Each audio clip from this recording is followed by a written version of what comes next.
এই কলমটাই মানচিত্রে যেখানে পড়বে আমি আজকে সেখানেই যাবো। তো চলো দেখা যাক। বরিশাল গাইস, এটা হিট করেছে বরিশালে। তো চলো বরিশালে যাওয়া যাক।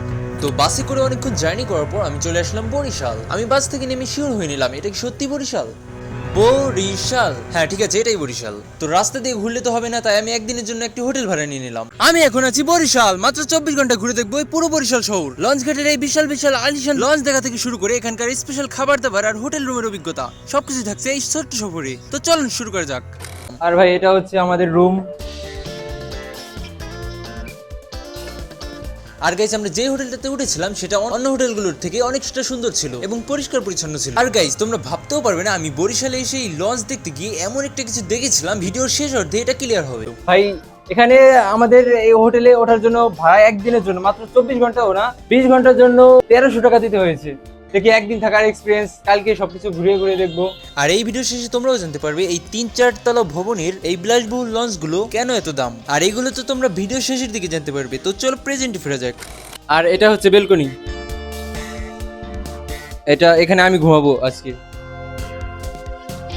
হোটেলটা মোটামুটি ভালোই।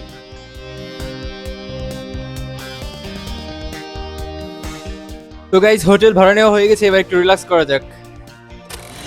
আর আমরা কিন্তু এখন খাওয়ার জন্য যাচ্ছি দুপুরের খাবার। ভাই এখন 4টা বাজে, দুপুরের খাবার এখন খেতে যাবো আমরা।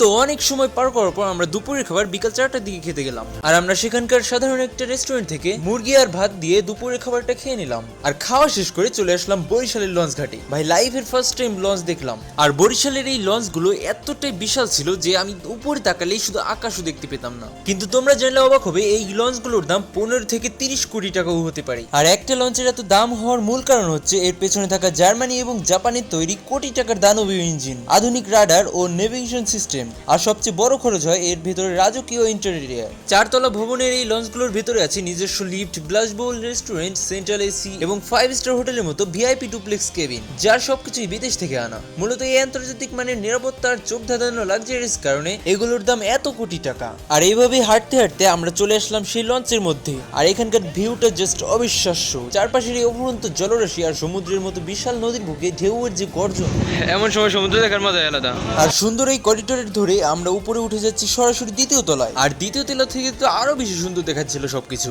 এটা অবিশ্বাস্য ছিল। এগুলো তোমরা নিজের চোখে না দেখলে কখনো বিশ্বাস করতে পারবে না। মনে হচ্ছে কোনো লঞ্চে নয়, আমরা যেন মাঝ সমুদ্রে একটা বিলাসবহুল ক্রুজে ভেসে বেড়াচ্ছি।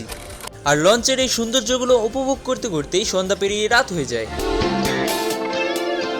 আর আমরা রাতের বেলা চলে আসি ফিশ মার্কেটে। হ্যাঁ, এটাই ঠিক ছিল, কারণ বরিশালে এসে যদি আমি ইলিশের রাজ্যেই না যাই তবে তো পুরো ট্যুরটাই মাটি। আর এইভাবেই পুরো বরিশাল শহরে অনেক ঘোরাঘুরি করে এবার চলে আসলাম আমাদের হোটেলের ছাদে। আমি এখন বরিশালে, এখান থেকে সবকিছু কত সুন্দর দেখা যাচ্ছে। আমি এখন বরিশালের সবচেয়ে উঁচু বিল্ডিং এ দাঁড়িয়ে আছি। তো গাইস, সারাদিন ঘোরাঘুরি করার পর এখন টায়ার্ড হয়ে গেছি অনেক, তাই এখানে এসে এখন বিশ্রাম নিব। আর গাইস, সকাল হয়ে গেছে আর আমি এখন কেবল ঘুম থেকে উঠলাম। আমি বরিশাল আছি, যে এই বিল্ডিং এ একটা হোটেল ছিলাম, সেই হোটেলের ছাদের উপর আছি এখন। তো ভিডিওটি কেমন লাগছে অবশ্যই কমেন্টে জানিয়ে দাও। আর ভিডিওটি ভালো লাগলে লাইক করে দাও। আর তুমি যদি এই চ্যানেলে নতুন হয়ে থাকো তাহলে এখনই সাবস্ক্রাইব করে দাও। তো আজকের মতো